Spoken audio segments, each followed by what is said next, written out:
16व्या शतकात एक तारा चमकला, जिजाऊच्या पोटी माझा सिंह जन्मला.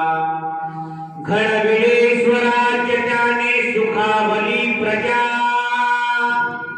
घडविले स्वराज्य त्याने सुखावली प्रजा.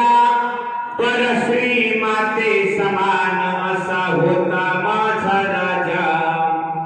थेंब थेंब रक्ताची आठवण येते आम्हाला, थेंब थेंब रक्ताची आठवण येते आम्हाला.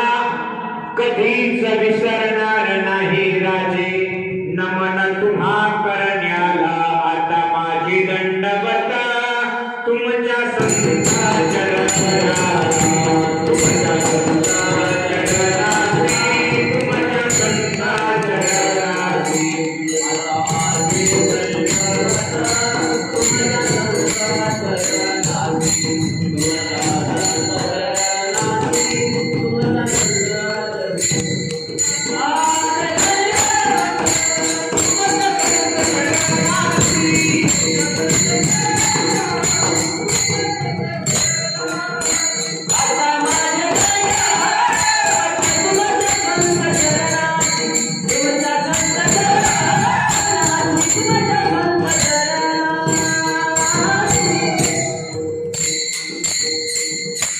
तीन शिरे सहा हात, तीन शिरे सहा हात, कया माझे दंडवत.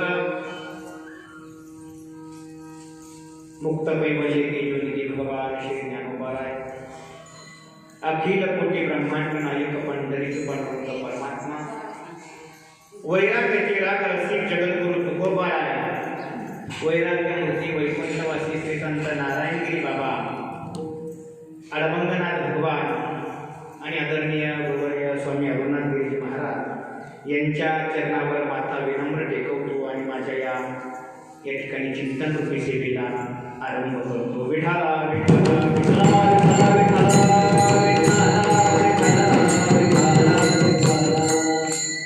सेवेकरता निवडलेला अभंग जगद्गुरु तुकोबारायांचा आहे. या अभंगामध्ये जगद्गुरु तुकोबारायांनी दत्त भगवंताचं वर्णन केलेलं आहे. ते वर्णन करत असताना तुकोबारायांनी दत्त भगवंताची महती आपल्या समोर मांडली आणि स्वतः तुकोबाराय दत्त भगवंताला शरणही जातायत आणि जगालाही सांगतायत की दादा हो, मी जसं त्या दत्त भगवंताला शरण जातोय तसं तुम्ही सुद्धा तुमच्या जीवनामध्ये त्या भगवंताला शरण जा, असा यथार्थ उपदेश तुकोबाराय या अभंगामधून करतायत. विठाला विठाला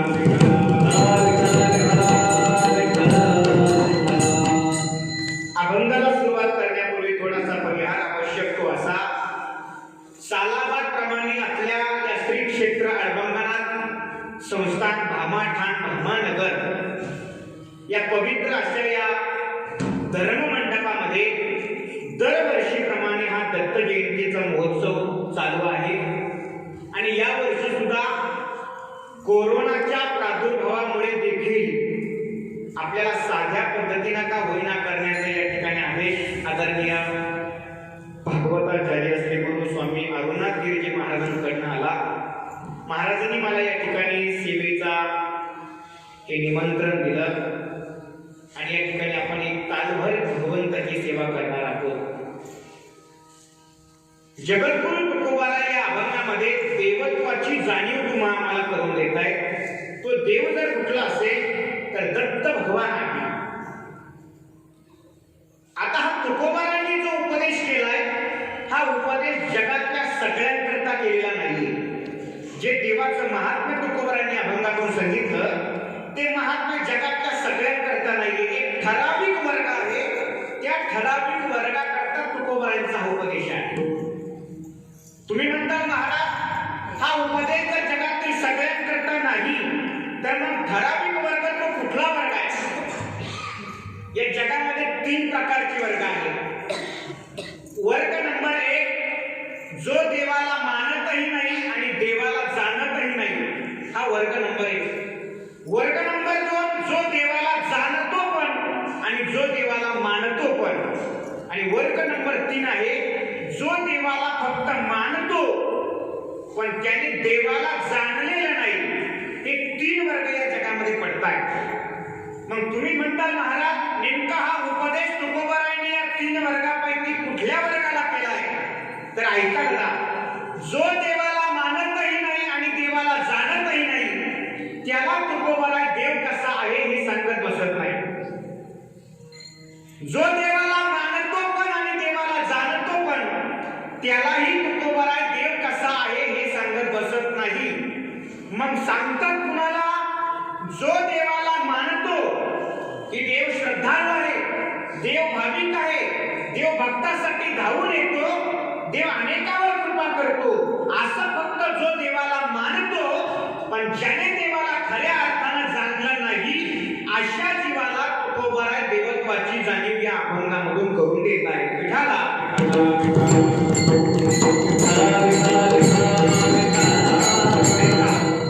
वर्ग नंबर 1 जो आहे, जो देवाला मानतही नाही आणि देवाला जाणतही नाही त्याला संत महात्म्यांनी किंवा आस्तिक शास्त्रकारांनी त्याला नास्तिक ही पदवी दिलेली आहे.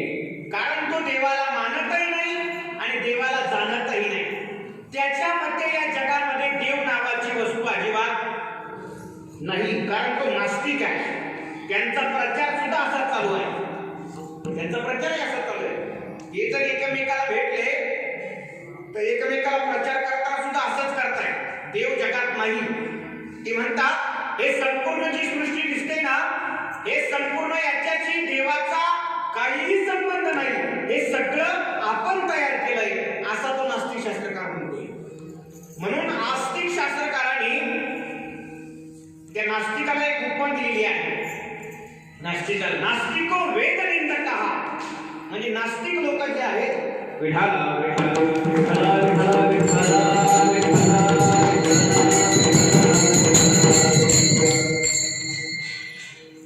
नास्तिको वेद निंदकः, म्हणजे जे नास्तिक लोक आहेत त्यांना वेद विहीन परमात्मा मान्य नाहीये.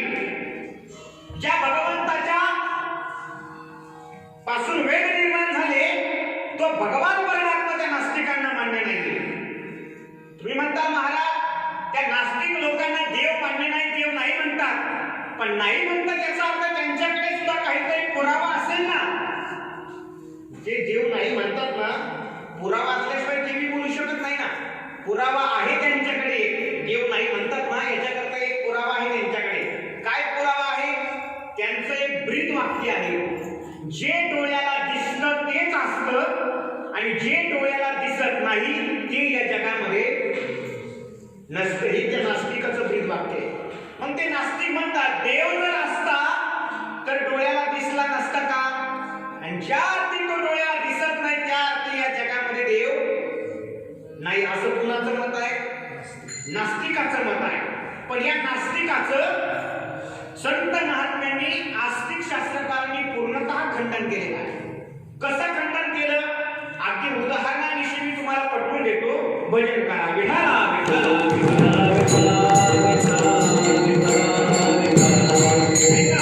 त्या नास्तिकाचं म्हणणं काय आहे? जे डोळ्याला दिसतं तेच असतं असं त्याचं म्हणणं आहे. मग शास्त्रकारांनी संतांनी त्याचं खंडन केलेलं आहे. संत महात्मे सांगतात जर तू असं मानत असेल जे डोळ्याला दिसतं तेच असतं तर या जगामध्ये अशा कितीतरी वस्तू आहेत की ज्या डोळ्याला फक्त दिसतात पण प्रत्यक्षात जर पाहिलं तर त्या मात्र नसतात. ती वस्तू कोणती?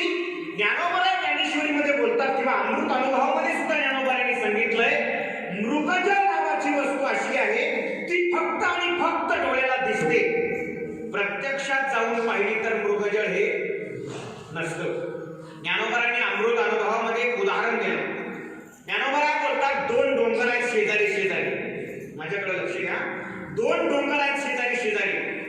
एका डोंगरावर मृगजळ आहे आणि एका डोंगरावर मृगजळ नाही. मी काय बोलतो कळतंय ना? 2 डोंगर, एका डोंगरावर मृगजळ आहे, दुसऱ्या डोंगरावर मृगजळ नाही.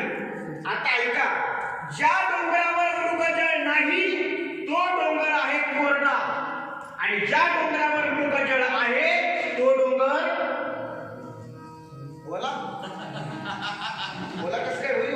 मृगजळ फक्त डोळ्याला दिसतं. मग मग ज्या डोंगरावर मृगजळ नाही तो तर कोरडाच आहे, पण ज्याच्यावर मृगजळ आहे तो कसा आहे? कोरडाच आहे ना, कारण मृगजळ फक्त डोळ्याला दिसतं असं मी बोलत नाही. अमृत अनुभवामध्ये ज्ञानोबा बोलताय. ज्ञानोबा सांगतात बरं का, मृगजळ जे धनु म्हणणे तेथ असे पा कोरडे, माव म्हणणे तेथ जोडे ओला सुकाई. ज्ञानोबा बोलतात किंवा आणखी ज्ञानेश्वरीमध्ये वर्णन आलंय, मृगजळाची तळी जे दुरोणी दिसे निहाळी. मृगजळ फक्त डोळ्यानं लांबून पाहिलं की दिसतं, पण प्रत्यक्षात जाऊन जर मृगजळ पाहिलं तर मात्र मृगजळ हे कोटियाच्या पिसे मोर खोरी, मोर खोरी, कोटियाच्या पिसे मोर खोरी.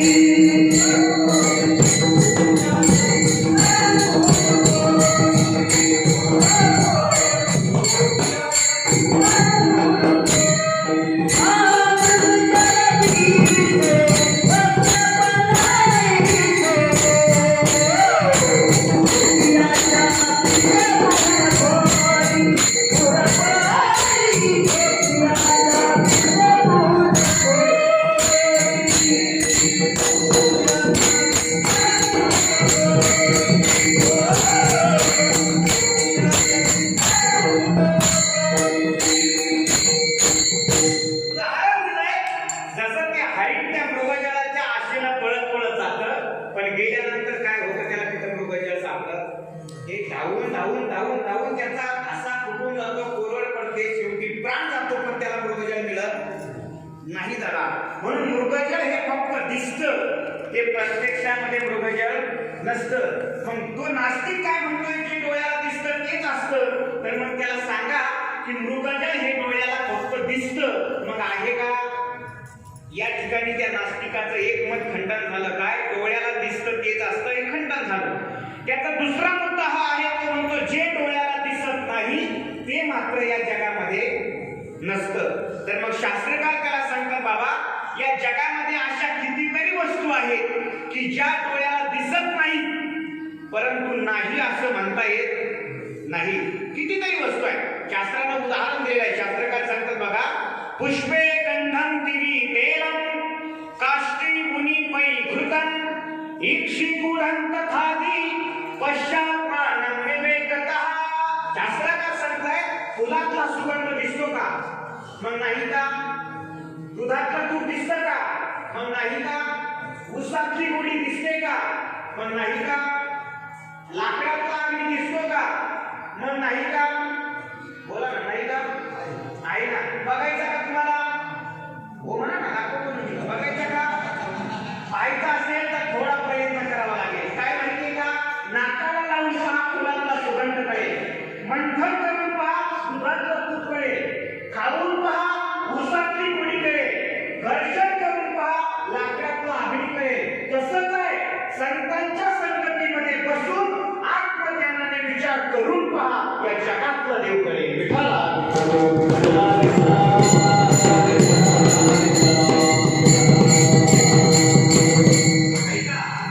संतांच्या संगतीमध्ये बसून विचार करावा लागेल. तोही आत्मज्ञानाने विचार करावा लागेल. त्यावेळेला देव कळत असतो. संतांच्या संगतीशिवाय भगवान परमात्मा कळत नाही. मी बोलत नाही, महाराज सांगतायत ना, बैसता संतांचे संशाती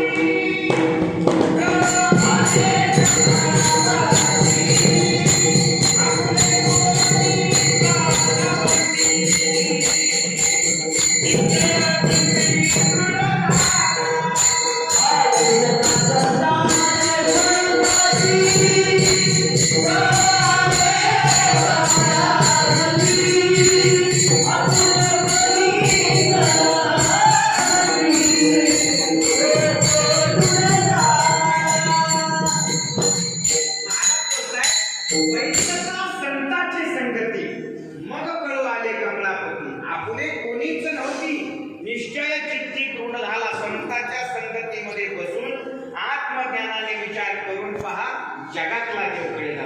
मी तुम्हाला सांगितलं, फुलातला सुगंध दिसत नाही, मग नाही म्हणता येत नाही. लाकडातला अग्नी दिसतो का? नाही दिसत. मग त्या नास्तिकाला सांगा, बाबा हे दिसत नाही ना, मग नाही का? आहे. त्याला किती समजावून सांगा पण त्याचं त्याच्या मतावर ठाम नसतो तो. त्याला तुम्ही सांगा देव आहे देव आहे, तो फक्त त्याचं एकच बोलणार या जगात देव नाही. बरं काय असतं माहिती का, त्यांचा तो स्वभाव असतो. एकदा त्याचा स्वभाव बनला की बनला, स्वभावात बदल होत नाही, बदल होत स्वभावात, हे का नाही, अजिबात बदल होत नाही. शास्त्र काय सांगतायत, कुतरानी पुछडे 6 महिना नळीमा राखे ते पण बाकी न बाकी. कळलं तुम्हाला? कुत्र्याच्या शेपटीत 6 महिने जरी नळी घालून ठेवली तरी ते सरळ होणं आधी कानडी भाषेतली म्हणाय बरं का. म्हणजे ज्याचा जो स्वभाव आहे तो काही केल्या जात नाही. तुम्ही या नास्तिकाला असं जो म्हणतो ना, जे डोळ्याला दिसतं तेच असतं आणि जे डोळ्याला दिसत नाही ते मात्र या जगामध्ये नसतं, त्याच्याकडे तुम्ही जा आणि त्याला तुम्ही म्हणा, बिनधास्त म्हणा, त्याला म्हणावं आम्हाला तुझा बाप दाखव. तो काय म्हणेल महाराज होता, त्याला म्हणायचं असं भूतकाळात बोलू नको, वर्तमान काळात बोल, आम्हाला तुझा बाप दाखव. तो काय म्हणेल महाराज होता पण 5 वर्षापूर्वी माझा बाप मेला, मी तुम्हाला बाप दाखवू शकत नाही.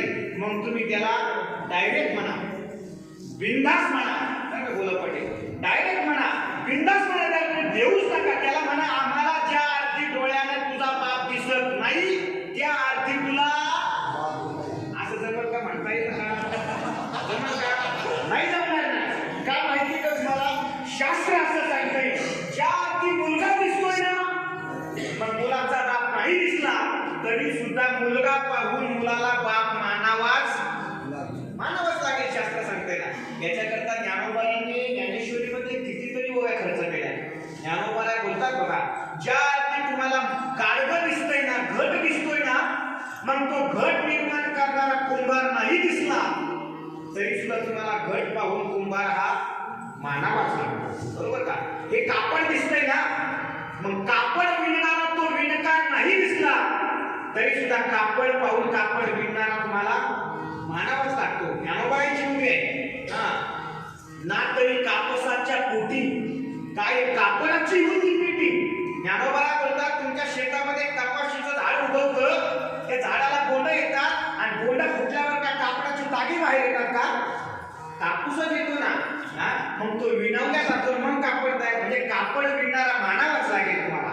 किंवा स्त्रियांच्या महिलांच्या गळ्यामध्ये अलंकार दिसताय, बरोबर ना, मग अलंकार घडवणारा तो सोनार नाही दिसला तरी सुद्धा तुम्हाला तो अलंकार घडवणारा सोनं पाहून तुम्हाला ते काय होणार आहे, मानावाच लागणार आहे ना. आता कालचीच गोष्ट आहे ना, सद्गुरू नारायणगिरी बाबांच्या पादुका या ठिकाणी मला वाटतं 5 एकर 4-5 भक्त मंडळी आहे, त्यामध्ये बरेच जण आहेत पात्र्याचे. त्यांनी सर्वांनी एक विचार केला, सर्वांनी दक्षिणा गोळा केली आणि नारायणगिरी बाबांच्या संपूर्ण पादुका या ठिकाणी काय केल्या, पूर्ण पादुकाच्या चांदीच्या तयार करायच्या. महाराजांनी संकल्प केला आणि तो संकल्प पात्रेकरांनी लगेच ठेवला महाराज आणि संपूर्ण त्या पादुकाची ऑर्डर सुद्धा सोनाराकडे गेली. मला मुद्दा एवढा सांगायचा आहे, ज्या अर्थी तुम्हाला त्या पादुकाला लावलेली चांदी दिसणार आहे त्या अर्थीची चांदी घडवणारा सोनार सुद्धा तुम्हाला मानावाच लागणार आहे. तसंच आहे जगामध्ये, ज्या अर्थी तुम्हाला हे चित्र विचित्र जगत दिसतंय ना त्या अर्थी हे जगत निर्माण करणारा तो देव तुम्हाला नाही दिसला तरी सुद्धा हे जगत पाहून तो देव तुम्हाला मानावाच लागणार आहे. चाणक्य नीतीमध्ये एक फार सुंदर श्लोक आलेला आहे. चाणक्य सांगतात बघा, जगता यदिनो करता कुलालेन विना घटः चित्रकारं विना चित्रं स्वतएव भवेत् तदा.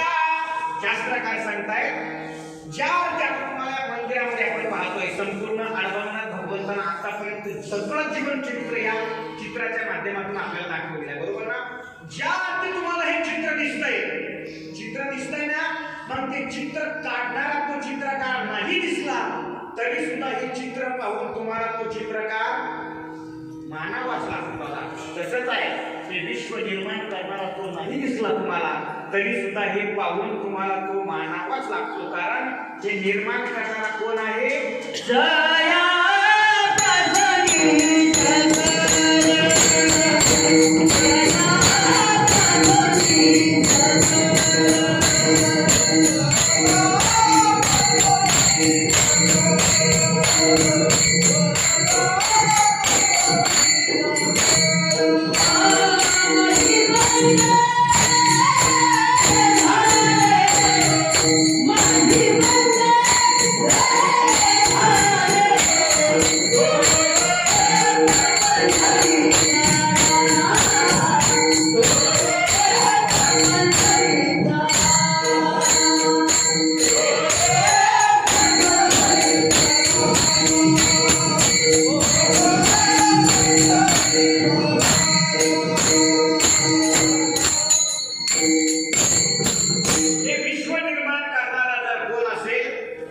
नाव भगवंत आहे आणि हे त्या भगवंताने संपूर्ण सृष्टी निर्माण केलेली आहे.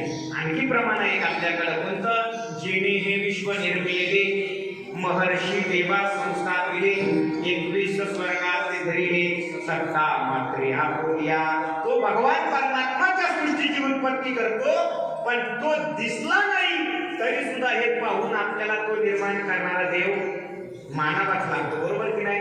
मग या नास्तिकाला जाऊन तुम्ही सांगा, बाबा नाही दिसला ना तो देव तरी सुद्धा तो मानावाच लागतो ना. एक तुम्हाला प्रसंग सांगतो. काय झालं, मोठ्याच्या मुखातून ऐकलंय. एकदा आपल्या गंगागिरी बाबांच्या परंपरेचे स्वानंद सुखनिवासी जोग महाराजांची संस्था तरी आढळ गेला आणि त्या संस्थेमध्ये नंतर एक मामासाहेब दांडेकर नावाचे महात्मा होते. त्या मामासाहेबांकडे काय झालं, एक मुलगा शिकण्याकरता आला. मग मामांनी त्या मुलाला विचारलं, काय बाबा तुझं नाव काय? त्यानं सांगितलं नाव. तुझं गाव काय? त्यानं गाव सांगितलं. मग मामांनी त्याला विचारलं, काय बाळा तुला काही गाडी घोडी आहे का? तो म्हटला, मामा गरीबाला कसली गाडी घोडी आहे? तुला काही चुलता चुलती आहेत का? तो म्हटला, मामा गरीबाला कसली चुलता चुलती आहे? तुला काही घरदार आहे का? तो म्हटला, मामा गरीबाला कसलं घरदार? मामा म्हणजे आहे तुला काही आईबाप आहेत का? तो म्हटला, मामा गरीबाला कसले आईबाप? मग आईबाप नाही तर मग पार्सल काय ओढून पडलं का? आता मामा काय म्हणायचे, जेव्हा तुम्हाला हा मुलगा दिसतोय ना समोर, मग तो गरीबाला आईबाप नाही म्हटला तरी सुद्धा मुलगा पाहून त्याला बाप मानावाच लागेल तुम्हाला. त्या नास्तिकाला सांगा का तुम्ही का तू देव नाही म्हणतो ना, पण हे सगळं पाहून सुद्धा तुला देव मानावाच लागतो, पण तरी सुद्धा तो त्याच्या मतावर ठाम असतो, जगात देव नाही. पण मला एक सांगायचं, मला थोडं गाव नळ बोलतो तुम्हाला. मला सांगायचं, नास्तिकांनी कितीही देव नाही म्हटला तरी सुद्धा जगात देव आहे, आणि देव आहे म्हटला तरी सुद्धा जगात देव आहे. म्हणजे यांच्या आहे किंवा नाही म्हणण्यावर देवाचं अस्तित्व सिद्ध नाही. देवाचं अस्तित्व यांच्या आहे किंवा नाही म्हणण्यावर नाही. माझ्या गुरुजीच्या मुखातलं एक उदाहरण सांगतो. ते म्हणायची काय झालं, एक आंधळ इकडून चाललं आणि एक आंधळ तिकडून आलो. हे आंधळ त्या आंधळ्याला म्हणजे, काय रे आंधळ्या, हे जे बाबांचे लोक सूर्य सूर्य सूर्य उगवला सूर्य मावळला म्हणतात, तो सूर्य पाहिला का कधी? तो म्हणा, नाही ना राव, हे लोक कसं काय म्हणतात सूर्य उगवला सूर्य, मग सूर्य मानायचा का नाही? तो म्हटला, आपल्या हातात नाही, आपली संघटना बोलतो. आंधळ्याची सुद्धा संघटना असते, तुम्हाला माहिती असेल की दिल्लीकडे चालू आहे सध्या, त्या संघटना आंधळ्याच्याच नाही का नाही. मला मुद्दा एवढा तुम्हाला मांडायचा आहे. मग त्या आंधळ्यांनी काय केलं, नगर जिल्ह्यातले सगळे आंधळे गोळा केले, सगळे आंधळे गोळा केले आणि मग ते माईक दिला, मंडप दिला, स्टेज दिलं, एक मोठ्या पोटाचा आंधळा अध्यक्ष केला. आणि मग ते एक जण उठला म्हणे, आताच आपण सगळेजण कशाला आलो तुम्हाला माहिती आहे? आता अध्यक्ष साहेब आपल्याला 2 शब्द मार्गदर्शन करेल. आता पहिल्यांदा त्या अध्यक्षाला माईकच सापडला. कसं तरी एका जणांना त्याच्या हातात माईक दिला आणि मग तो म्हणे, माझ्या प्रिय आंधळ्या बंधू आणि भगिनीनो, आपण सर्वजण या ठिकाणी कशा करता आला? हे भामाटांचे लोक सूर्य सूर्य सूर्य म्हणतात, सूर्य उगवला सूर्य मावळला, सूर्य मानायचा की नाही? कालचे लोक म्हटले, नाही महाराज, आम्ही पाहिलाच नाही, मानायचाच नाही. मग नाही मानायचा, मग करा निषेध सूर्य नाही म्हणून. सगळ्यांनी सूर्य नाही सूर्य नाही सूर्य नाही म्हणून निषेध व्यक्त केला. निषेध व्यक्त होऊन टाळ्याचा कडकडाट होतो ना कुठे, तोच तिथं 10-12 घुबड आले. घुबड माहिती तुम्हाला? घुबड घुबड आव घुबड, घुबडाला दिवसा दिसत नाही, येतं माहिती तुम्हाला? घुबडाला दिवसा दिसत नाही. मग ते घुबड आलं, त्याच्यातल्या एका घुबडानं माहीत घेतला आणि म्हणजे आत्ताच अध्यक्ष साहेबांनी जे काही तुम्हाला मार्गदर्शन केलं त्याला आमच्या घुबड जातीतर्फे पूर्ण अनुमोदन.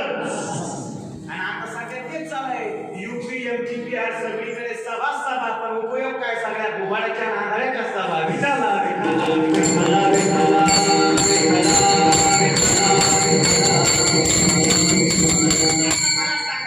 या घुबडाच्या जातीने आणि या आंधळ्याच्या जातीने कितीही सूर्य नाही म्हटला तरी सूर्याच्या अस्तित्वात काही बदल होईल का? होईल का बदल?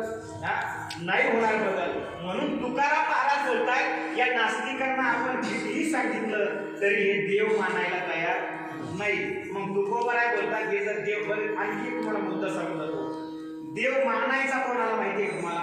ज्याला देव जाणायचा त्याला देव मानायचा, बरोबर की नाही? ज्याला देवच जाणायचा नाही त्याला मानण्याचा प्रश्नच येत नाही. एक क्षमावाचून वाक्य बोलतो तुम्हाला. आपल्या बापाचं वर्ष श्राद्ध घालायचं कुणाला? ज्याला बाप मानायचा त्याला. थोडं उघड बोलतो. ज्याला बाप मानायचा त्याला वर्ष श्राद्ध घालायचं. ज्याला बापच मानायचा नाही त्याला वर्ष श्राद्ध घालायचा प्रश्नच येत नाही.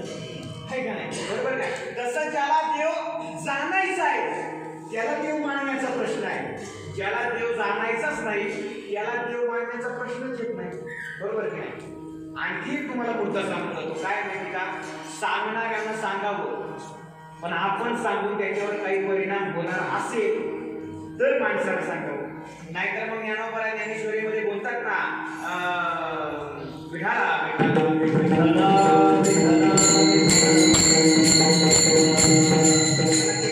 सुरुवात आठवत नाही, पण ज्ञानोबा बोलतात उत्तम प्रतीचं बी आणलं, पण ते काय झालं माहितीये का?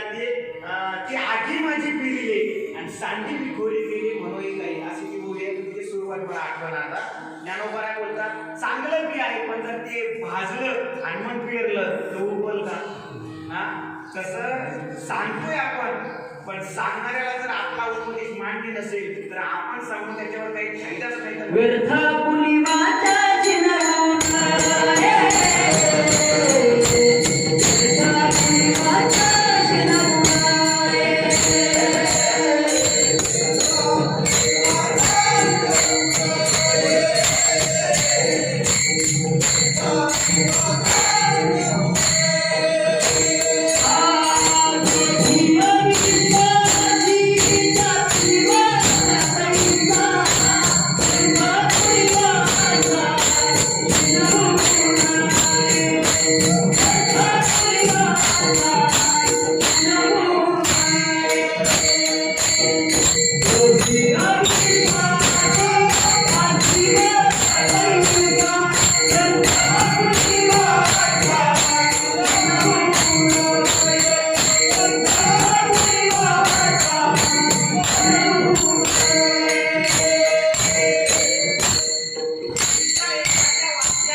तुमच्या मार्गदर्शनावर, तुमच्या उपदेशावर एखाद्या समोरच्या माणसाचा जर विश्वासच नसेल, त्याला ते पटतच नसेल, तर त्याला सांगून उपयोग आहे का काही?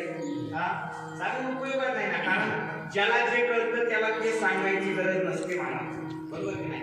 किंवा मग त्याला उपदेशच मान्य आहे. तुम्हाला चाणक्यनीतीमध्ये आलेला श्लोक सांगतो. 2 श्लोक आलेले आहेत. अर्थही सांगून जातो आणि श्लोकही सांगतो. चाणक्य सांगतात, लुब्धानां याचक शत्रू, चोरानां चंद्रमा रिपू, पत्नीनां पती शत्रू आणि मूर्खानां बोधको रिपू. आता अर्थ सांगतो तुम्हाला. चाणक्य सांगतात, कंजूस माणसाला आपल्या दारात आलेला भिकारी शत्रू वाटतो. मागण्याकरता आलेला कंजूस आहे ना, देण्याची ऐपतच नाही ना, कधी दान दिलंच नाही आयुष्यात. ज्याला जर कोणी मागायला आलं तर त्याला तो शत्रू वाटतो. चोरानां चंद्रमा रिपू म्हणजे चोरी करणाऱ्या चोराला रात्रीचा चंद्र शत्रू वाटतो. जहाल कर्म करणाऱ्या स्त्रीला तिचा पती शत्रू वाटतो. आणि शास्त्र सांगतंय, मूर्खांना बोधको रिपू म्हणजे मूर्ख माणसाला उपदेश करणारा शत्रू वाटतो. विठाला विठाला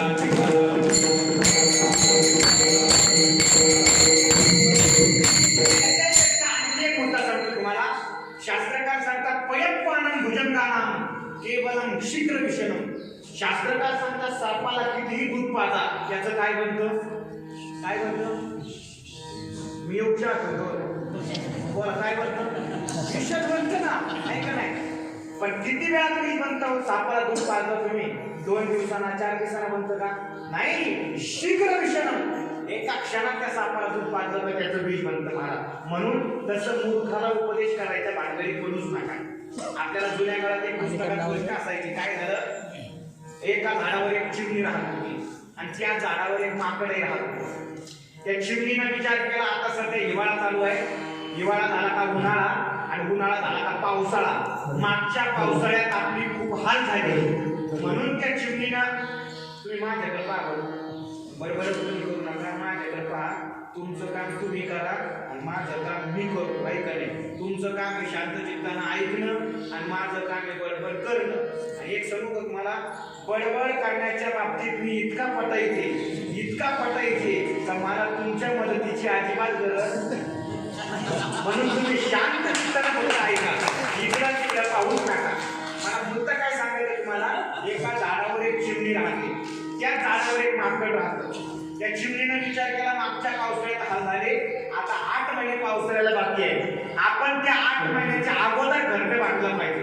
म्हणून त्या चिमणीनं लगेच कामाला लागली. तिनका गोळा करून आणला आणि सुंदर असं घर बांधलं.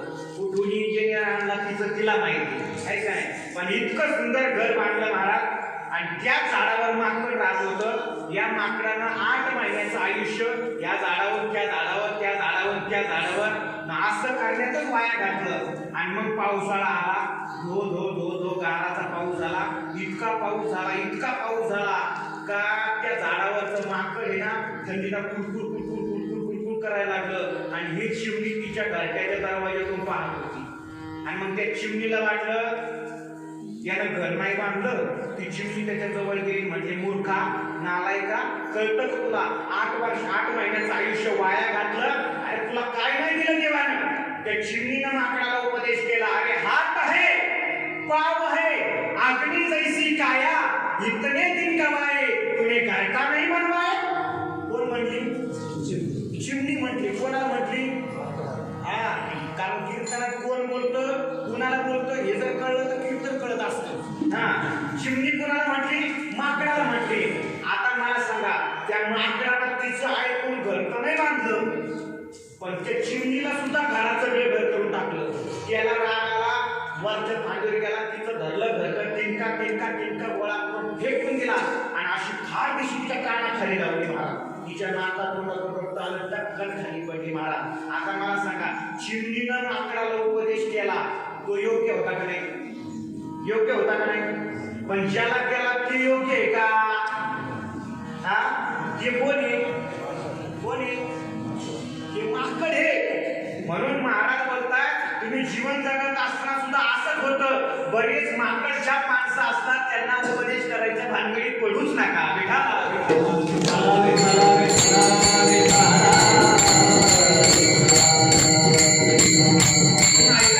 आपण सांगावं, पण सांगून त्याच्यावर जर काही परिणाम होणार असेल तर सांगावं. पण तुकोबारांनी बघितलं की नास्तिक लोक मानत नाही ना, मग तुकोबारांनी त्या नास्तिकाला सांगायचं सोडून दिलं.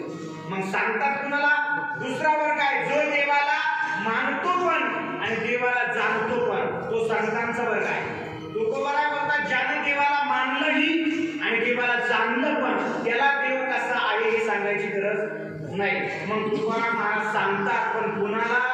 जो देवाला फक्त मानतो पण ज्याने देवाला खऱ्या अर्थाने जाणलेलं नाही त्याला तुकोबारा देवाचं वर्णन करून सांगतात. आज सेवेकरता निवडलेल्या अभंगाच्या पहिल्या चरणात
साहा काखे थोडी आणि पुढे श्वान सांगितलंय. तिथं श्वानाला सुद्धा फार किंमत दिली आहे. आज आपण कुत्र्याला किंमत देत नाही आहे का नाही? का माहितीये का? कारण आताचे कुत्रे हाडाचा गळतात, पूर्वीचे कुत्रे हाडेचा गळत नव्हते. कुत्रे कळते तुम्हाला? आताचे कुत्रे हाडाचा गळतात, पूर्वीचे कुत्रे हाडाचा गळत नव्हते. त्या कुत्र्यावरून आठवलं मला महाभारतात एक घडलेला किस्सा आहे बरं का. काय झालं, ज्या वेळेला पांडव स्वर्गाला निघाले ना, त्यावेळेला पांडवाबरोबर एक कुत्र चाललं होतं. तुम्हाला माहिती आहे ना, कुत्र चाललं होतं. त्या कुत्र्याला युधिष्ठिराने विचारलं, अरे कुत्र्या तू कुठं चालला? मोठ्याच्या मुखात माहिती का? त्या कुत्र्याला युधिष्ठिराने विचारलं, अरे कुत्र्या तू कुठं चालला? कुत्रा म्हणजे तुम्ही कुठं चालला सांगा. मग तो युधिष्ठिराने सांगितलं, धर्मराजाने सांगितलं, म्हणजे महाभारताचं युद्ध झालं आमचं आणि मग आता त्याच्यात सगळे गेले आणि पश्चाताप आला आम्हाला सगळ्याचा आणि आता आम्ही चाललो हिमालयाच्या दिशेने स्वर्गाकडे. पण मग त्या कुत्र्याला विचारलं, तू का चालला? तो म्हणजे आमच्याही कुत्र्यामध्ये महाभारताचं युद्ध झालं आणि आता मलाही पश्चाताप झाला म्हणून मी सुद्धा कुठं चाललो? स्वर्गाला चाललो. पण द्रौपदीने विचारलं, काय कुत्र्या तू आला पण तुझी कुत्री कुठं आहे? द्रौपदी काय म्हटली, अरे कुत्र्या तू आला पण तुझी कुत्री कुठे आहे? त्या कुत्र्याने धर्मराजाला सांगितलं, धर्मराजा अरे जिच्यामुळं महाभारत घडलं त्या कुत्रीला बरोबर आणायला मी काय धर्मराजा आहे का? काय म्हणतो तो? जिच्यामुळं महाभारत घडलं त्या कुत्रीला आणायला मी काय धर्मराजा आहे का? म्हणजे याच्याही जीवनात महाभारत घडलं होतं आणि धर्मराजाचंही घडलं होतं, पण कुत्र्याला टोमना कोणाला आणून घेतला? म्हणजे यदा कदाचित मला असं वाटतं, ज्या अर्थी तर कुत्र्याचं नाव आलं त्या अर्थी पूर्वीचे कुत्रे बोलत असावे, विठाला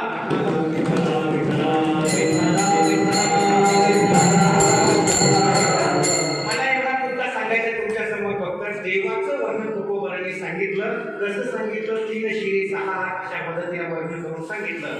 पण ज्या अर्थी तुकोबराने सांगितलंय त्या अर्थी मला तरी वाटतंय समोरचा वर्ग त्यांना असा दिसला असावा की त्याने देवाला जाणलेलं नाही, फक्त मानलेलं आहे. आणि खरं आहे, आपण देवाला मानलंय पण खऱ्या अर्थाने आपल्याला देवाची जाणीव झाली का? हा नाही झाली ना. आपलं मी कृष्णाचं सांगत आलो, काय झालं, सकाळची वेळ होती आणि सकाळी सकाळी तुम्हाला माहिती आहे का, प्रत्येक गावामध्ये असे थोडेफार लोक असतात की बावनात द्यायचं गुरुच्या इकडचं पारायण करणारे. हे माहिती तुम्हाला?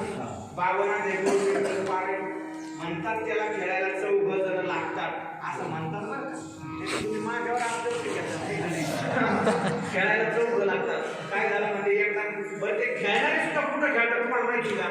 कुठं खेळतात? मारुतीच्या मंदिरात आहे का नाही? मग ते खेळायला 3 जण आले, 1 जण लागत होता. मग 1 जण लागून तेवढ्यात तो 1 जण आला. तिथं म्हणजे ऐकावची वाट पाहत होतो, बरं झालं तो आला. तो म्हणजे हे बघा, खेळायचं असलं तर आपण मंदिरात खेळणार नाही, आपण तिकडे चौकात खेळत असलं तर खेळू. आता याचा गैरसमज कळला तुम्हाला काय झाला?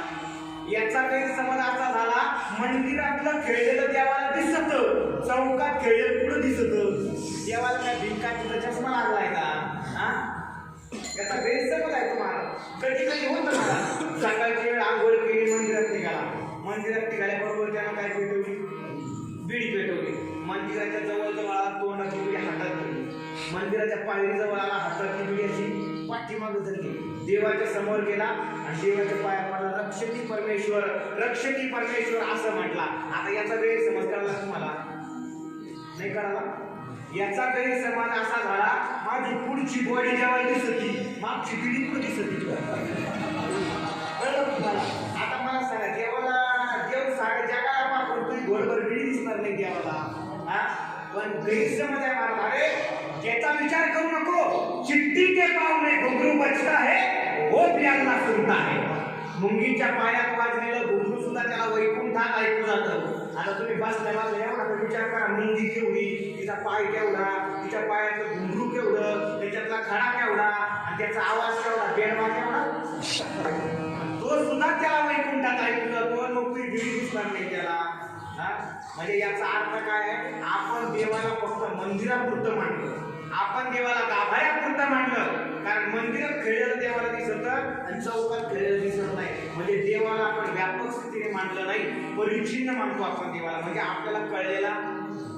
माझे गुरुजी आणखी एक उदाहरण आहे. ते म्हणायचे काय झालं, एका भामाटासारख्या गावात एसटी येत असते. मग 4-5 गावात माणसं अशी बसलेली होती. एसटी आली आणि एक स्त्री आणि पुरुष एसटी उतरले. मग या 4-5 जणांच्या गप्पा चालू झाल्या. एक जण म्हणे 100% पती आणि पत्नीच असले पाहिजे, एक जण म्हणे नवरा आणि बायकोच असली पाहिजे. अर्थ एकच झाला सगळ्याचा, पण त्यांचा तेच चालू झाला प्रत्येकाचा.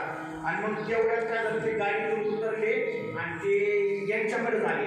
आणि यांना म्हणे का हो, त्या हौसा अक्काचं घर कुठं आहे हो? एक जण म्हणे मग माझ्या शेजारीच राहते हौसा अक्का, तुमचं काय नातं? आणि मग पुरुष काय म्हटलं, ही नाही का आमची बहीण? तो काय म्हटलं, ही नाही का आमची? मग त्याच्या लक्षात आलं, ही कोणी? दोघं जण बहीण भाऊ आहे. म्हणजे आता याचा अर्थ कळला का? त्यांनी हे दोघं जसे समजले होते तसे हे दोघं नव्हते, आणि हे दोघं जसे होते तसे त्यांना कळाले. तसंच आहे, देव जसा आहे तसा आपल्याला कळालेला नाही, आणि आपण जसा देव ठरवला तसा देव नाही. म्हणून तुकाराम महाराज आपल्याला देवत्वाची जाणीव करून देतात. कशा पद्धतीने? काके धुळे पुरेश्वर नित्य जान्हवीचे स्नान. असा देव कुठला आहे? कुठला आहे? त्याचं नाव आहे दत्तात्रय भगवान. ज्या दत्तात्रयाचा आज काय आहे? आज जयंती उत्सव आहे. आणि दत्तात्रयाची परंपरा फार मोठी आहे. पूर्वज इतके महान आहे. माझ्याकडे 10-15 मिनिटं राहिलेले, त्या 10-15 मिनिटांनी तुम्हाला मी सगळा इतिहास सांगून जातो. ब्रह्मदेवापासून तर दत्तात्रयापर्यंतचा इतिहास सांगतो. अगदी 5 मिनिटं सांगतो तुम्हाला. ज्या वेळेला ब्रह्मदेवानं सृष्टी निर्माण करायची होती, सृष्टीचा विस्तार करायचा होता, म्हणून सनकादिकांना निर्माण केलं.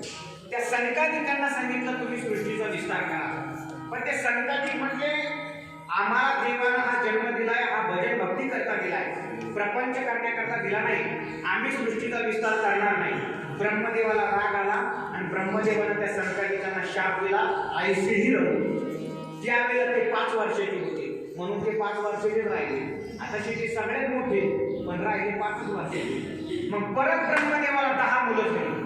कोणती 10 मुलं? अगदी एका मिनिटात सांगून जातो, ध्यानात ठेवा. आखरी मरीची, अंगिरा, पुलस्य, क्रतू, भृगू, वशिष्ठ, दक्ष, नारद आणि 11वी सरस्वती. आणि लक्षात सांगा बरं, कोणती 10 मुलं? परत ऐका, कोणती 10 मुलं? आखरी मरीची, अंगिरा, पुलस्य, क्रतू, भृगू, वशिष्ठ, दक्ष, नारद आणि 11वी सरस्वती. आता आलं लक्षात? तुम्ही म्हणाल तू पुढं तसा 10 मुलं आणि 1 मुलगी ब्रह्मदेवाला झाली. पण झालं असं, ब्रह्मदेवाला मुलीला पाहिलं, काम जागा झाला आणि मुलीच्या पाठीमागे लागला. तर ही 10 मुलं बापाला म्हटले, अरे काय तुम्ही आमचे वडील आहात आणि मुलीच्या पाठीमागे लागताय? ब्रह्मदेवाला लाज वाटली, खजील झाला. त्याने ते स्वतःचं शरीर सोडून दिलं. जे शरीर सोडलं त्या शरीरापासून 10 दिशा तयार झाल्या आणि नवीन शरीर धारण केलं. सृष्टीला सुरुवात केली. विस्तार करायचा होता तर नवीन शरीरापासून एका दंडातून एक स्त्री आणि एका दंडातून एक पुरुष जन्माला आला. त्यांचं नाव आहे मनु आणि शतरूपा. या मनु आणि शतरूपाला सृष्टीचा विस्तार करायचा सांगितला. पण ते म्हणजे कुठं करा? म्हणजे पृथ्वीवर. म्हणजे पृथ्वी कुठे आहे? समुद्रात. मग पृथ्वीला आणण्यासाठी भगवंताचा अवतार झाला, वराह अवतार. पृथ्वीला वर आणलं. त्यावेळेला तो हिरण्यकश्यप नावाचा दैत्य मारला. तो भाग मला सांगायचा आहे, मला कधीकडे जायचंय माझ्या. आणि मग काय झालं, त्या मनु आणि शत्रुपाला पृथ्वी दिली. तुम्ही सृष्टीचा विस्तार करा सांगितलं. ते मनु आणि शत्रुपा सृष्टीचा विस्तार करायला लागले. तर त्यांना सृष्टीचा विस्तार करत असताना 3 मुली आणि 2 मुलं झाली. 3 मुली कोणत्या? आकृती, प्रसूती आणि देव होती. आणि 2 मुलं उत्तानपाल आणि प्रियव्रत. आता 3 मुलीचा इतिहास सांगून आपल्याला पुढे जायचंय. पहिली मुलगी होती आकृती. ही रुची नावाच्या प्रजापतीला पुत्रिका धर्माप्रमाणे दिली. आता पुत्रिका धर्म म्हणजे काय माहिती का? पुत्रिका धर्म याचा अर्थ असा आहे, एखाद्याला जर सगळ्या मुलीच असतील एखाद्या माणसाला, त्यानं आपल्या मुलीचा विवाह करत असताना जावई बापूकडून वचन घ्यायचं का, जावई बापू मी माझी मुलगी तुम्हाला देतो, पण तुम्हाला आलेला पहिला मुलगा तुम्हाला मला द्यावा लागेल, असं वचन द्यायचं आणि मग मुलगी द्यायची. त्याला पुत्रिका धर्म म्हणतात. तशी ती आकृती नावाची मुलगी रुची नावाच्या प्रजापतीला दिली. पण झालं असं, त्याला जुळी मुलं झाली. जुळी, एक मुलगा आणि एक मुलगी. त्याचं नाव आहे यज्ञ आणि दक्षिणा. यज्ञ नारायण स्वतः प्रकट झाले आणि त्यांची बहीण आहे दक्षिणा. म्हणून ऐका, जिथं जिथं यज्ञ होतो तिथं तिथं दक्षिणा असते. हे आपलं नाही, हे शास्त्राचं मत आहे. यज्ञ आणि दक्षिणा. पण द्यायचं ठरलं होतं पहिला मुलगा त्या मनु आणि शत्रुपा घेऊन गेले. आता तिकडे गेल्यामुळे त्या मुलाचं कुळ बदललं आणि कुळ बदलल्यामुळे परत त्या मुलाचा विवाह या दक्षिणा नावाच्या बहिणीबरोबरच झाला. म्हणजे एका मुलीचा विषय संपला. दुसरी मुलगी आहे प्रसूती नावाची मुलगी. त्या प्रसूती नावाची मुलगी आहे ना ती दक्षाला दिली. तिच्यापासून तिला 16 मुली झाल्या. त्याच्यातल्या 13 मुली धर्माला दिल्या. त्या धर्माला दिल्या त्याच्यात एक मूर्ती नावाची मुलगी होती. त्या मूर्तीच्या पोटी नरनारायण भगवंताचा अवतार झाला. आणि नंतर राहिलेल्या 3 मुली, एक मुलगी भूतगणांना दिली, एक मुलगी अग्नीला दिली आणि तिसरी जी मुलगी आहे ना ती मुलगी शंकराला दिली. तिचं नाव आहे सती. झाला तो विषय संपला. आणि आता तिसरी मुलगी आहे तिचं नाव आहे देवहूती. आकृती प्रसूती आणि देवहूती. ही देवहूतीचा इतिहास करून आपल्याला दत्त भगवंताकडे जायचंय. ही देवहूती आहे ना काय झालं ब्रह्मदेवाच्या सावलीपासून एक मुलगा जन्माला आला होता. त्याचं नाव आहे कर्दम ऋषी. कर्दम ऋषी ब्रह्मदेवाच्या सावलीपासून. ब्रह्मदेवाने सांगितलं जा सृष्टीचा विस्तार करायचा तुम्ही तपश्चर्या करा. हे तपश्चर्याला गेले. इतकी तपश्चर्या केली अन्नपानाचा त्याग केला. सगळं शरीर असं खुश होऊन गेलं महाराज. भगवान प्रसन्न झाले आणि ते शरीर पाहिलं कर्दमाचं खुश झालेलं शरीर सगळं. देवाला वाईट वाटलं की माझा भक्त माझ्यासाठी किती साधना करतोय. वाईट वाटलं आणि देवाच्या डोळ्यातून अश्रू गळाले. डोळ्यातून अश्रू बिंदू जिथं गळाला तिथं एक तीर्थ तयार झालं. त्या तीर्थाचं नाव आहे बिंदू सरोवर. आजही तुम्ही गंगासागर संगमाला गेला तर बिंदू सरोवर नावाचं फार मोठं तीर्थ आहे. ते भगवंताचा अश्रू जिथं पडला तिथं तयार झालं. नंतर प्रसंग आता घडला. मग भगवान परमात्मा कर्दमाला म्हटले कर्दमा तू फार मोठी तपश्चर्या केली तुला काय पाहिजे रे. कर्दमानं मागितलं काय माहिती. कर्दम म्हणे देवा मला बायको द्या. बायको काय म्हणे देवा मला काय द्या बायको द्या म्हटला. पण अशी बायको द्या की ती परमार्थाला अनुकूल पाहिजे. तिने मला शिव्या दिल्या नाही पाहिजे. तिने मी कीर्तनाला निघल्यावर माझं धोतर पडलं नाही पाहिजे. ते तर नाही. अशी परमार्थाला अनुकूल बायको द्या. आणि मग भगवान परमात्मा आशीर्वाद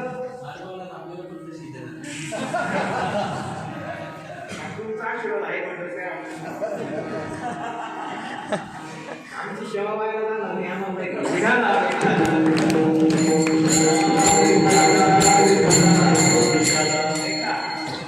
आणि मग कर्दम भगवंताला बायको मागायची परमार्थाला अनुकूल बायको द्या आणि ती बायको माझं तुझ्याबरोबर लग्न झाल्यानंतर तुम्ही आमच्या पोटी अवतार घ्यावा असं कर्दमानं मागितलं. भगवंताने सांगितलं तथास्तु. आणि मग भगवंतानं काय केलं त्या कर्दमाला सांगितलं आजपासून 3ऱ्या दिवशी मनु आणि शतरूपा तुमच्याकडे त्यांची मुलगी घेऊन येतील. तिच्याबरोबर विवाह करा. आणि तिकडे भगवंतानं मनु आणि शतरूपाला जाऊन सांगितलं तुमची मुलगी तुम्ही कर्दमाला घेऊन द्या. आणि मग मनु आणि शतरूपा आपली मुलगी घेऊन कर्दमाकडे गेले. कर्दमाकडे गेल्यानंतर तिथं कर्दमानं काय केलं माहिती का. तिघांना विघाला विघाला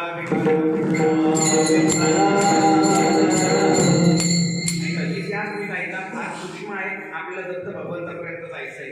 कर्दमानं काय केलं माहितीये मनु आणि शतरूपा त्यांच्या मुलीला घेऊन कर्दमाकडे येणार आहेत म्हणून त्यांना 3 आसनं टाकून ठेवली होती. मनु शतरूपा आणि देवहूतीला. आता देवहूती 16 वर्षाची आहे आणि कर्दम हे 100 वर्षाचे आहे. 100 वर्षाच्या ऋषी बरोबर 16 वर्षाच्या मुलीचं लग्न आहे. विचार करा. आणि मग हे गेले तिथं 3 आसनं टाकली होती. त्या देवहूतीने विचार केला हे माझे होणारे पती आहेत आणि पतीनं आसन टाकावं आणि मी त्या आसनावर बसावं हे काय योग्य नाही. पण त्यांची आज्ञा आहे आणि त्यांची आज्ञा मी जर पाळली नाही तर तिकडूनही सुद्धा अनर्थच आहे. म्हणून त्या देवहूतीने फक्त त्या आसनाला आपला अंगठा लावला आणि बाजूला बसली. बस कर्दमाने सांगितलं अशीच मुलगी पाहिजे आणि आपल्याला लग्न करायचं. मग कर्दम ऋषीने तिच्याबरोबर लग्न केलं. पण कर्दम ऋषीने तिच्याकडून वचन घेतलं एक मुलगा झाला की मी संन्यास घेईन.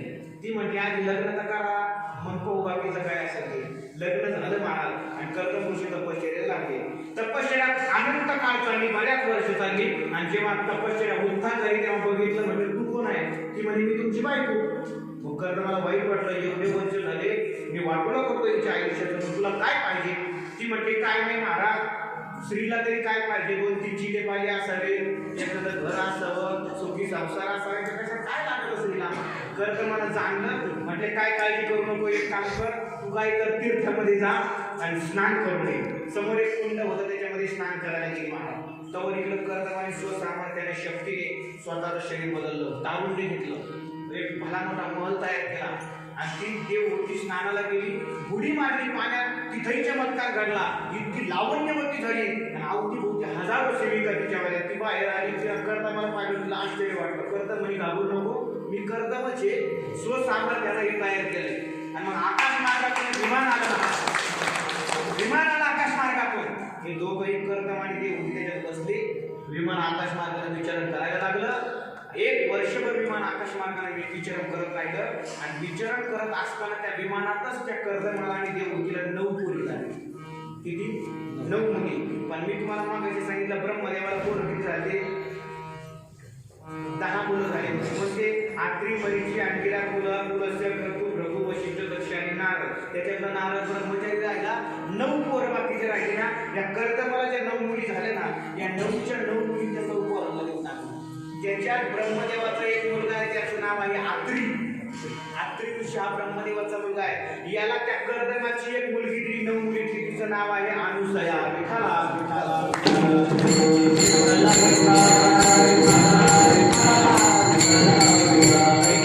आता आपण बरोबर कधीमध्ये प्रवेश करतोय. तुम्हाला बरोबर असं आणलं सरळ सरळ मी. आता त्याच्याची एक मुलगी आहे, तिचं नाव अनुसया आणि ही आत्री ऋषी. आता आत्री म्हणजे काय आणि अनुसया म्हणजे काय? अनुसया शब्दाचा अर्थ आहे द्वेषरहित असणारी स्थिती म्हणजे अनुसया. काय? ईर्ष्यारहित असणारी स्थिती म्हणजे अनुसया. मत्सररहित स्थिती असणारी म्हणजे काय? अनुसया. आणि आत्री म्हणजे काय? 3 गुणांच्या पलीकडे जो गेलाय ना, त्रिगुणातीत अवस्था ज्याची निर्माण झाली त्याला काय म्हणायचं? आत्री म्हणायचं. ऐका, ही अवस्था जिथं असेल, द्वेषरहित स्थिती आणि त्रिगुणाच्या पलीकडे असणारी अवस्था जिथं असेल, त्याच घरामध्ये दत्त जन्माला येतो. कोणाच्याही घरात दत्त जन्माला येत नाही. आता दत्त शब्दाचा अर्थ काय? दत्त म्हणजे प्रत्यक्ष. दत्त म्हणजे काय? जुन्या काळात एक म्हण असायची ना, आपण कधीतरी जुने लोक म्हणजे ना, अहो काय तुम्ही आताच तुमची आठवण काढली, तुम्ही दत्त म्हणून हजर झाला म्हणतात ना लोक. म्हणजे काय? तुम्ही आत्ताच आठवण काढली, तुम्ही प्रत्यक्ष इथं हजर झाला. दत्त शब्दाचा अर्थ आहे प्रत्यक्ष. आता ऐका, ती आत्री आणि अनुसया प्रसंग असा घडला की त्यांचं दोघांचं लग्न झालं. पण ब्रह्मदेवाने सांगितलं सृष्टीचा विस्तार करा. मग सृष्टीचा विस्तार करण्यासाठी आत्री ऋषीने काय केलं? वृक्ष नावाच्या पर्वतावर गेले. अशोक नावाचं वन आहे आणि त्या वनामध्ये निर्विंध्या नावाची नदी आहे. त्या निर्विंध्या नावाच्या नदीच्या काठावर अन्न पाण्याचा त्याग करून फक्त श्वास घेऊनच भगवंताची एका पायावर उभा राहून तपश्चर्या केली. भगवान प्रसन्न झाले. आत्रीला म्हणले काय पाहिजे? आत्रीला सांगितलं आमच्या घरी तुम्ही जन्माला यावं अशी आमची इच्छा. भगवान म्हणले तथास्तु. तथास्तु म्हटल्याबरोबर इकडं आनंद झाला, इकडं अनुसयाला आनंद झाला. अनुसयेची शक्ती वाढायला लागली महाराज. कारण अनुसया ही पतिव्रता होती महाराज. पतिव्रता सामान्य नाही. इतिहासामध्ये अशी एक स्त्री झाली महाराज की ती दळण कुटीत होती, दळण कांडत होती, पण पतिव्रता होती. दळण कांडत असताना अचानक तिच्या पतीने आवाज दिला आणि त्यावेळेला तिने ते मुसळ असं वर नेलं होतं. पतीने आवाज दिला, तिने तसंच सोडून दिलं. ते वरची वरच राहिलं. का माहिती का? पतिव्रतेची ताकद होती. एक बाया म्हणजे मुसळवर राहिलं, मी ती पतिव्रता होऊन दाखली म्हणे. आणि तिनं काय केलं? नवऱ्याचं तुम्ही मला उद्या काय करायचं? मी बरोबर कांडणं घेणार आणि कांडायला लागणार. माझा मुसळ वर गेला तर तुम्ही मला आवाज द्यायचा. काय? तिला जोरात कांडणं चालू होतं महाराज. तिचा नवऱ्यानं आवाज दिला, तिला मुसळने सोडून दिलं. तिला वाटलं वर राहिलं, वर पाहिलं हे दाखवलं पडलं. खिडकी झाली वर. कुणालाही पतिव्रता होता येतं का? नाही ना मला. तुका म्हणे पतिव्रता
त्रैलोक्यापर्यंत गाजला महाराज. इतकी पतिव्रता होती. आणि मग त्रैलोक्यात राहणाऱ्या कोण आहे? वैकुंठात लक्ष्मीबाई राहते, नाही का नाही? सत्यलोकामध्ये सावित्रीबाई राहते, नाही का नाही? कैलासात ठीक आहे. या सगळ्यांना महिमा कळाला महाराज. मग तिघी एकत्र आल्या. तिघी एकत्र आल्या म्हटलं ही कोण या अनुसया, तिचा महिमा एवढा खोलपर्यंत गाजतोय म्हणजे पाहायलाच पाहिजे. मग या तिघी रुसून मागल्या. मग यांचे तिघींचे पती आले म्हणले का रुसली, का रुसली? कारण नवऱ्याचा असला तर मला सगळं जग रुसलं तरी चालेल पण बायको रुसायला नको. मग यांचं महाराज चित्तच लागला का रुसली माझी बायको, का रुसली माझी बायको. मग तेवढी काय झालं? ती म्हणजे काय नाही, तुम्ही जा ती गळजण खाली ती अनुसया तिची लई किती वाटत तिथं पाठीवर ते नष्ट करून टाका, तिची परीक्षा द्या म्हणते. मग या तिघांनी साधूचं रूप घेतलं आणि तिघही तिथं अनुसयाच्या दारात गेली आणि भिक्षा मागितली. पण अनुसया भिक्षा वाटण्याकरता आली. पण या साधूने सांगितलं माते तुझ्या हातची भिक्षा आम्ही घ्यायला तयार आहोत, परंतु ही भिक्षा आम्ही अशी घेणार नाही, तुला नग्न होऊन आम्हाला भिक्षा वाढावी लागेल. आता ती म्हटली मी पतिव्रत आहे, मी जर यांना भिक्षा वाढली अशी नग्न होऊन तर माझं पातिव्रत्य नष्ट होईल. आणि नाही वाटली तर प्रमाण आहे तुकोबारांचं विन्मुख झाली या अतिथी घेऊन जाईल पुण्य संपत्ती. हे अतिथी जर विन्मुख माझ्या दारातून गेले तर माझी पुण्य संपत्ती घेऊन जाते. हे म्हणून आता काय करावं म्हणून घरात गेली. आपल्या पतीचं कमंडल होतं, त्याच्यात मंत्रीत असणारं जेल होतं ते हातात घेतलं आणि तिनं त्या तीनही साधूच्या अंगावर शिंपडल्या. बरोबर हे तीनही साधू लहान बाळ तिनं तिघांना झोळीत टाकलं, पाण्यामध्ये टाकलं, धोका द्यायला लागली. बराच कालावधी लोटला. इकडं लक्ष्मीबाई विचार करते आपले हे तर गेले पण अजून कमी येईना. नारदाला बोलावलं, नारद आले. म्हटले नारदा अरे आमची हे केली अजून काही तरी येईना काही. नारद म्हणजे मी तुम्हाला म्हटलं होतो ही काही साधी नाहीये का नाही, महान तपस्विनी आहे. म्हटले मग आता तुम्ही तिला शरण जा. मग या तिघी जणी खाली आल्या की म्हणे अनुसया माता माझं नाव लक्ष्मी, ती म्हणजे माझं नाव सावित्री, ती म्हणजे माझं नाव पार्वती. म्हणजे आमची जी झोळीत आहे ना तुझ्या ती आमची पती आहे. माणूस आहे म्हणजे जा घेऊ. काय म्हणते जा घेऊ. मग ही गेली महाराज. कोण? लक्ष्मी गेली. तिचा पती कोण? लक्ष्मीचा पती भगवान विष्णू परमात्मा. जोडीत गेली ना असा हात केला घ्यायला पण ती मी सांगते. तिला वाटलं जर रॉंग नंबर लागला म्हणून काय करायचं. ते घ्यायला चालले भगवंताला विष्णूला, पण जर भगवान शंकरच हातात आले तर काय करतात नाही का नाही. ती घरी भेटली बया ती घरी सारखी दिसती. पार्वती म्हणजे काय बोलती तू बरं बाजूला मी जाते म्हणे. पार्वतीबाई पुढे गेली ना हात गेले तर हिनं पाहिलं येतं ती काही सारखीच म्हणते. मग आता काय करावं. तिघींची बदल झाली. अनुसरण सांगितलं मागे चुकलं आमचं, खरंच तू पतिव्रत आहे, आमचे हे परत आम्हाला देशील का. मग तिनं काय केलं परत ते मंत्री त्यांच्यावर शिंपडलं. तिन्ही देव प्रकट झाली. जायला निघाले तर अनुसया नाराज झाली. कारण देवा तुम्ही माझ्या घरी आला होता, कसं गोकुळ भरलं होतं, पण आता निघाला मला वाईट वाटतंय देवा, आता परत तुम्ही येणार नाही आमच्या घरी. भगवान म्हणजे काळजी करू नको, आम्ही तिघं जण तुझ्या घरी परत येऊ. आणि आशीर्वाद दिला महाराज आणि निघून गेले. कालांतरानं ती अनुसया प्रसूत झाली. पहिले भगवान शंकर तिच्या पोटी जन्माला आले, त्यांचं नाव आले दुर्वास. नंतर दत्तात्रय आणि तिसरा मुलगा अनुसया झाला, त्याचं नाव आहे चंद्रमा. त्याच्यापैकी दोघं ब्रह्मचारी राहिले आणि एकाना गृहस्थाश्रम स्वीकारला. चंद्रानं काय केलं माहितीये का गृहस्थाश्रम स्वीकारला. या चंद्राला 27 बायका आहे. 27 मग चंद्र आहे ना, या चंद्राच्या बायका आहे. पण या चंद्राची एक अशी फसगत केली महाराज. चंद्र या रोहिणी नावाच्या बाईकवरच प्रेम करायचं. बाकीच्या बायका नाराज झाल्या, त्या गेल्या दक्षकडे म्हटल्या या हातीच्यावर प्रेम करतो, आमच्यावर प्रेम करत नाही. आता जावं आहे ना आपला. पण इतका राग आला दक्ष त्या जावयाला शाप देऊन टाकला. काय तू क्षयरोगी होशील म्हणजे जावयाला शाप दिला. म्हणून काशीनाथ महाराज जपून राहा, सुद्धा जावयाला शाप देऊ शकतो.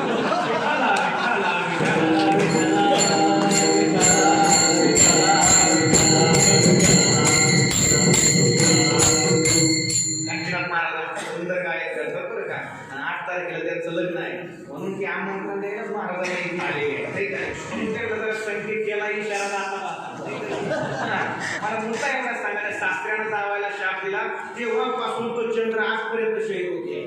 म्हणून त्याला डाग आहे चंद्राच्या. मला तो भाग सांगायचा, मला मुद्दा एवढा सांगायचा. 3 देव आले दुर्वास, दत्तात्रय आणि चंद्रमा.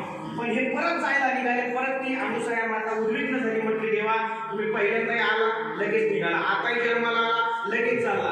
भगवान म्हटले काळजी करू नको, आमच्या मागे काहीतरी कर्तव्य आहे म्हणून आम्हाला जावं लागतंय. पण आता आम्ही अशा वेळेला जन्माला येऊ आणि तुझ्या घरी कायमची नव्हती गौतम. आणि मग त्रिगुणात्मक त्रिमूर्ती नावाचे तिन्ही देव एकाच रूपामध्ये त्या अनुसयेच्या पोटी कालांतराने जन्माला आले. तो अवतार म्हणजे भगवान दत्तात्रयाचा अवतार. विठोबार कुमारी विठोबार कुमारी विठोबार कुमारी विठोबार कुमारी विठोबार कुमारी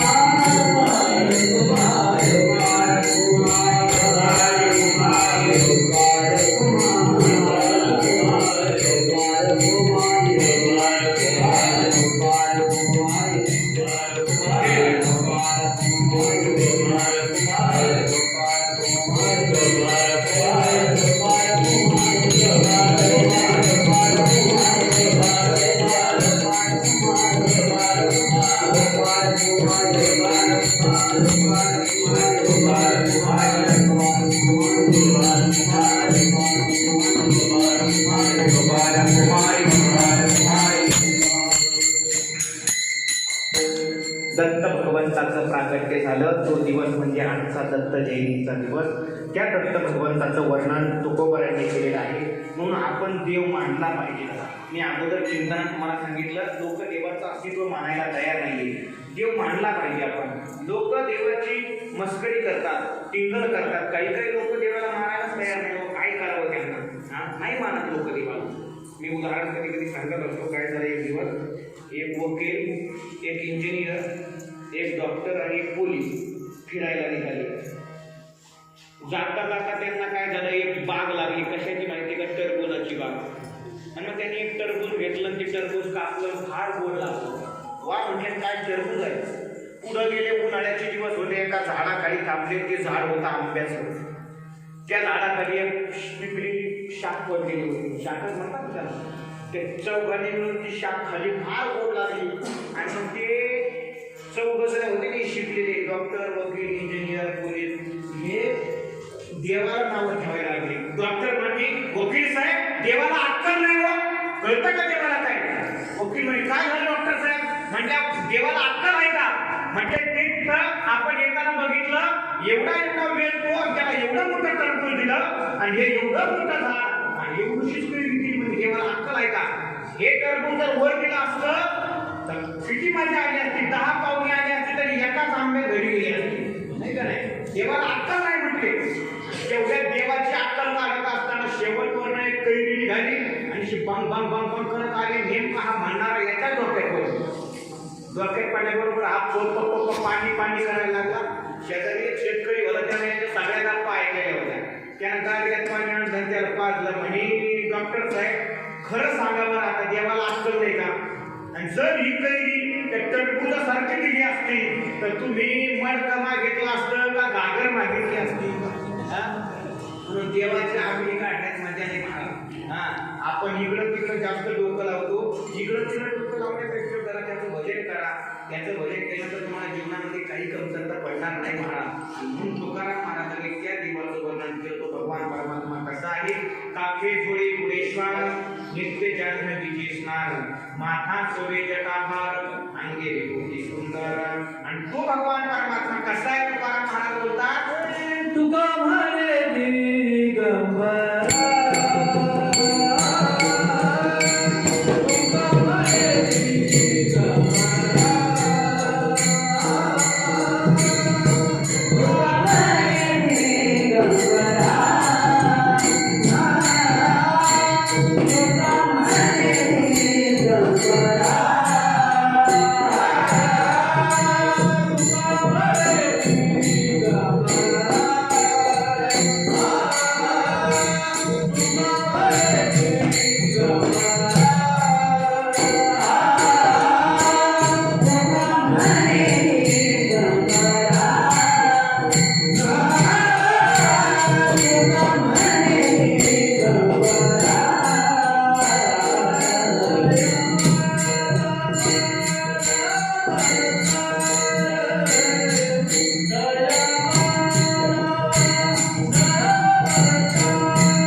जगद्गुरु तुकोबाराय बोलतात तो भगवान परमात्मा दत्तात्रय कसा आहे. तुका म्हणे दिगंबर तया माझा नमस्कार. दिगंबर आहे तर दिगंबर शब्दाचा अर्थ काय होतो. दिग म्हणजे दिशा आणि अंबर म्हणजे वस्त्र. दिशा हेच ज्याचं वस्त्र आहे त्याला काय म्हणायचं दिगंबर. त्या दिगंबर असणाऱ्या भगवान परमात्म्याला माझा काय साष्टांग नमस्कार आहे. म्हणून आपणही त्या भगवंताला सगळं हाताने या ठिकाणी दंडवत नमस्कार करा. त्याला शरण जा. नक्की तो आपली येणारी सुद्धा भली मोठी भवसागरातून आपल्याला तारण्याचा प्रयत्न तो भगवान परमात्मा करेल. अशा अर्थाचं चिंतन या ठिकाणी मांडण्याचा प्रयत्न केला. बोलण्याच्या ओघामध्ये एखादा अपशब्द गेला असेल तर आई वडिलांचं हृदय समजून माझं मला परत करा.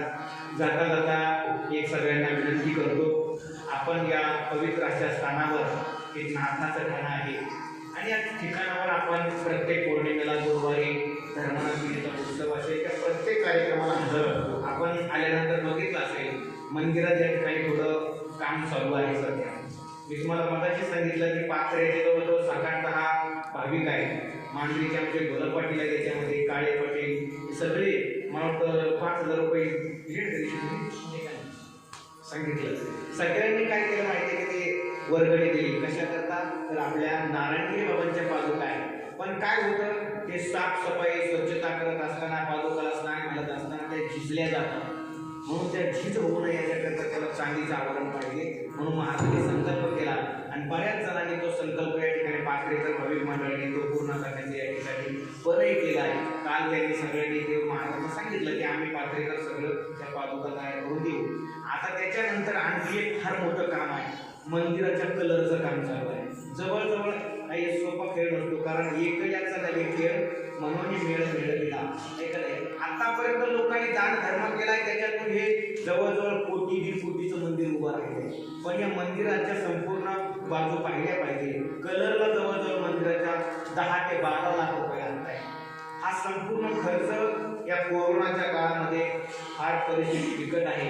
म्हणून सगळ्या भाविकांना या ठिकाणी अडबंधना संस्थांच्या वतीने या ठिकाणी मी विनंती करतो की आपल्याला जसं वाटेल म्हणून तुम्ही 10 रुपयापासून तर तुमच्या यथाशक्तीनुसार या कलर करता योगदान प्रत्येकाचं असावं अशी एक माझी म्हणून तुम्हाला सगळ्यांना विनंती. कारण शास्त्र सांगते दादा जीवनामध्ये दान न करता जर तुमचं आयुष्य असेल तर त्या आयुष्याला उपयोग नाही. कारण हाताचं भूषणच त्याच्यात सांगितलेलं आहे. हस्तस्य भूषणम दानम.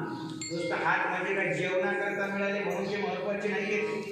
या हाताने जर काहीतरी दान करत असेल तर ते भूषण सांगितलेलं आहे. शास्त्र सांगते दान करा. अनेक ठिकाणी कबीर महाराज सुद्धा एका ठिकाणी बोलत जातात ना, दान न करो गरीबी से बाबा मगरूरी से धोखा है. दान न करो गरीबी से बाबा मगरूरी से धोखा है. तू कहेगा मैं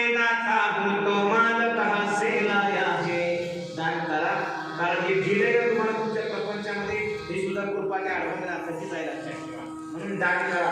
पण अजून लोक काही काही करत नाही हो.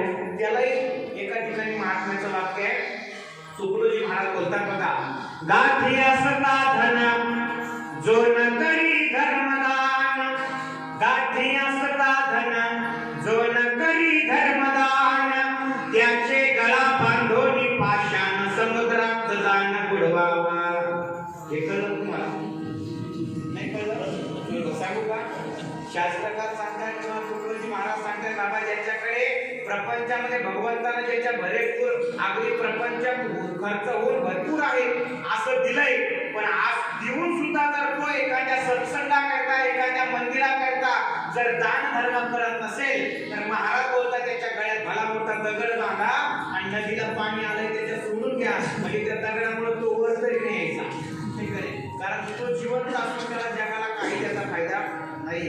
माझे गुरुजी म्हणायचे मामाचे दांडेकर, त्याला जीवनामध्ये व्यक्ती जन्माला आली ना त्या व्यक्तीने एक तर मंदिर तरी बांधावं, एक मंदिर तरी बांधावं, आणि नसतं मंदिर बांधता येत तर कमीत कमी एखाद्या मंदिराला सरळ हाताने देणगी तरी द्यावी. म्हणून आपल्या जीवनात मंदिर बांधणं सोपी गोष्ट नाही राहिली, पण इथं भव्यतेचं 1.5 कोटीचं मंदिर उभं आहे. या मंदिराकरता आपण 10 रुपयापासून आपल्या प्रपंचाची यथाशक्ती असेल सगळ्यांनी या ठिकाणी देणगी द्यावी अशी तुमच्या चरणी या ठिकाणी प्रार्थना करतो. कुणी जर देणारे असतील तर त्याला महाराजांचा कैलास महाराज आहेत, कैलास महाराजांचं नाव द्या. सगळ्यांना विनंती करतो. माझ्याबरोबर आलेले शशिकांत महाराज शिंदे, दानाभाऊ आहेत, आमचे आदरणीय काशीनाथ महाराज टेकाळे हजर आहेत, सगळे परिसरातले मंडळी आहेत, मामा नंतर असणे मामा विनेकरी आहेत, आपल्या या संस्थांचे लाडके पत्रकार विठ्ठलराव पाटील हसणे ते या ठिकाणी आहे. आता नाव घ्यावंच लागणार आहे मला, नाही तर मग येऊ दे वाटा मग नाही विनोदानं बोललो. आतापर्यंत प्रत्येक वेळेला भरपूर बातम्या संस्थांच्या असेल, आमच्या असतील, सगळ्या अगदी न सांगतं त्यांना सांगितलं की त्यामध्ये महाराज पाठवू द्या, नाही का नाही, अगदी असा मन स्वतः स्वभाव असणारे विठ्ठलराव आहे, त्यांना या ठिकाणी त्यांचे स्वागत करतो. आणि बोलण्याच्या ओघामध्ये एखादा आपला शब्द गेला असेल तर ऐकवला परत करा एवढी विनंती करतो. आजची या ठिकाणी आज आपल्याला महत्वाचं त्या पर्व काळावर अन्नदान त्यांनी केलंय. ते औरंगाबादचे चव्हाण साहेब या ठिकाणी आलेले आहेत, त्यांनी अन्नदान केलंय. त्यांच्याही कुटुंबामध्ये अडबंगनाथ भगवंतांनी स्वामी नारायणगिरी महाराजांनी अगदी सुख समृद्धी देऊ ही अडबंगनाथाच्या त्यांनी विनम्र प्रार्थना करतो. आणि माझ्या वतीला बोलतो ज्ञानेश्वर माऊली ज्ञानार माऊली